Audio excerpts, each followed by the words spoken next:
Hi, I'm Pinja, a small designer here in Finland.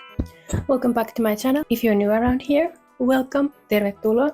I'm a small designer and as professional seamstress of a decade already? I make designs like this, and this. I like to create all kind of whimsical, cute, sparkly cosplays, wedding dresses, embroidery, and I often get inspired by Finnish folklore and nature. On this video, I'm gonna show you how you can make my latest design, the Maiden dress. For the fabric, I chose this wine red linen. I really like using linen and other natural materials, especially linen. I got idea for this dress mainly because of this white lace that I saw in a craft store that I usually use, and yeah, I just kind of went with it. I thought it would look really good with this darker red. I usually like to make my clothes in a way that it has elastic parts, like you can see that the whole body is here is very much elastic, and it has shearing panel and lace up on the back, so it can fit me even if I eat gigantic pizza or stuff myself with sushi, and can fit my dress. But to this dress I definitely can fit it. It's fairly simple to make and beginner friendly, and you can get the patterns from my Patreon. I will link it on down below, and also from my shop, and I will also link where you can get exactly the same materials if you want to make same color and use the same lace and everything for your dress. Okay, let's go to sewing. After you have cut all of your pieces, you can start by entracing all the shearing thread placements, so it's a lot more easier to sew. Now you can start gathering the elastic thread around the bobbin. I usually use just a little bit of tension when I do this. You should raise up your stitch length to 4 or 5. While sewing the shearing, I like to help the gathering a bit by holding it behind the foot. This will help make the shearing more dense. After you have sewn the shearing panel, you can use a slight steam, and it helps kinda shrink everything and make it look just perfect.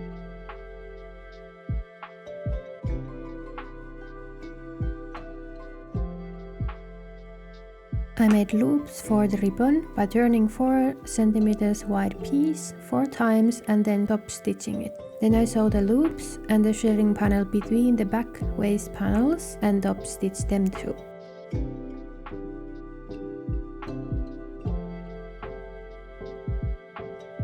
The front seam has 2 cm seam allowances that will get folded and then top stitched.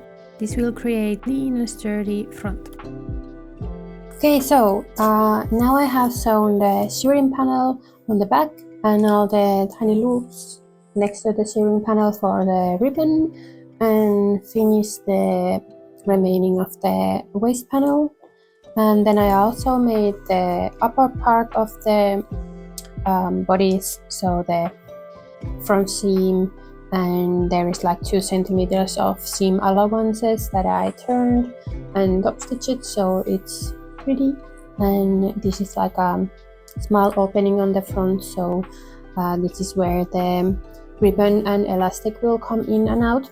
And I also sewed the side seams of the upper part of the bodice and left one side open, so there is like a opening for the zipper. This dress doesn't necessarily need a zipper, but it will be easier to put on when there is one. And also attach the sleeves and did like the overlock or surge. In Finnish we would say huoletella. Now the upper part of the bodies look quite big, but that's the whole point, because there will be a lot of gathering and sharing, and when it's done it will be poofy and swirly and everything cute that I like with my clothes. So the next step is sewing the gathering stitch on the bodice and like upper part of the bodice and attaching the waist panel on the bodice, and then I can attach the hem and start adding all the cute white lace that I bought for this dress. Now that the upper part and the waist are together, you can see here that the top of the shearing panel is not as gathered as this area, so I'm gonna use a bit more sturdy elastic here and just gonna put it here so it gathers more nicely. I would prefer that this seam was inside the waist panel, but since there is the shearing panel and it's like one layer and the upper part is one layer and this part is two layers,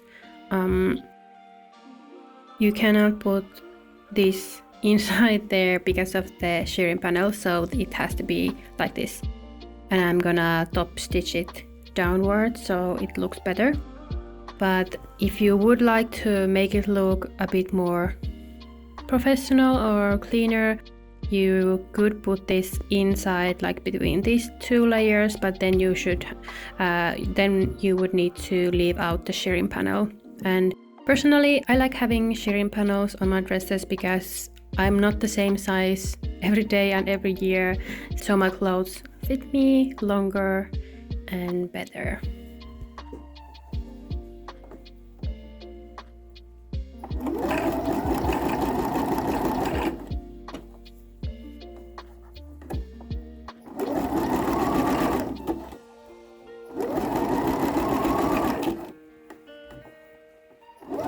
I decided to hand sew the waist lace on the body because there was already so many layers of fabric.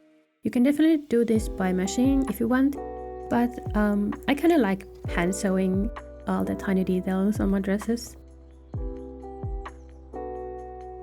On the neckline, I sew the lace 2 centimeters away from the edge. After that, I turn the 2 centimeters 2 times, creating a tunnel for the elastic band. The hem gets gathered and then sewn on the waist panels. You don't need to gather the hem where the shearing panel is. On that area you can use elastic band like before on the upper part of the shearing panel. Next, you can sew on the zipper. First, you should hand stitch one side of the zipper on the dress and then sew it on. After that, close the zipper and with needles mark everything that needs to be matching. Then open the zipper and hand stitch other side of the zipper and then sew it on. This is a really easy and simple way to ensure that all the lines that need to be matching will be matching when you sew on the zipper. Since the dress doesn't have any lining, I hand stitched the zipper a bit on the dress and also made the top of the zipper more sturdier so it doesn't break when I'm using it or rip the fabric because, you know, there is a lot of tension in this area. I also recommend using a bit longer zipper than you need. I usually take like 5 centimeters longer than what I actually need for the dress or clothing that I'm making. It will make the sewing a lot more easier because you can keep the puller out of the way when you're sewing. And now the final part of the sewing. First, sew on the hem facing and stay stitch it 1 millimeter away from the edge. Then turn 1 centimeter of the outer edge and hand stitch everything using hidden stitch. You can either top stitch the hem lace like I did here, or you can sew it on before the facing like on the sleeves and on the neckline.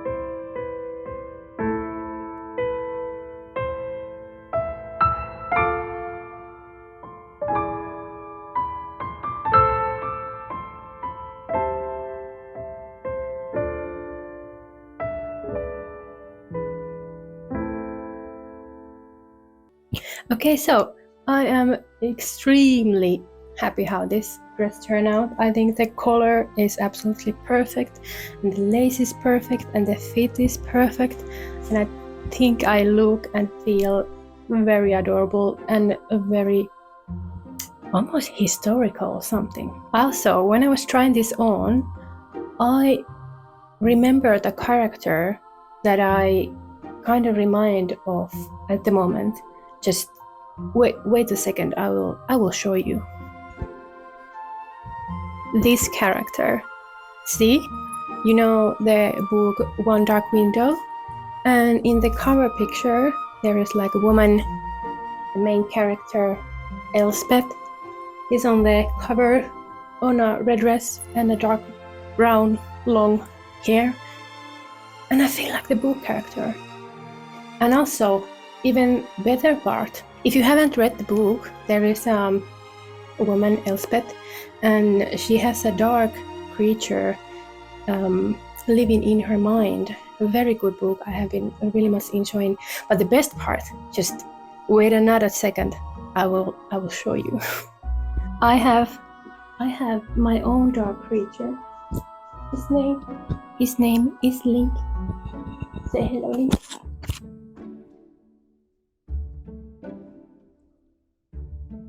Everyone say thank you, Link, for popping up in my video. So now you know how you can also make this maiden dress and also be cute, and we can match in the city if you see me walking in this dress. Thank you for watching this video, but before you go, wait, don't go yet. Me and my best friend recently won the ICL cosplay competition preliminaries, and we are representing Finland in Madrid this month, and we are leaving to Spain in 2 weeks. Represent Finland in Madrid in an international cosplay competition, and I will be filming everything. So stay tuned for a video where I show how I made my cosplay, how the preliminaries went, and how the finals went, and what we did in Madrid. So stay tuned if you want to see what this is all about. And without further ado, mistä suuremmitta puheitta, kiitos tosi paljon kun katsoit minun videon. Mulla on paljon suunnitelmia, mitä me haluan tehdä ja näyttää ja kertoa, ja on tulossa todella isoja cosplay-projekteja, joita minä haluan näyttää. Ja joo. Kiitos tosi paljon minun kaikille Patreoneille. Arvostan teitä myös tosi suuresti. Ja teidän tuki on tosi iso apu minun näille henkilökohtaisille projekteille. Kiitos tosi paljon. Kiitos kun katsoit. Thank you for watching. Remember to subscribe.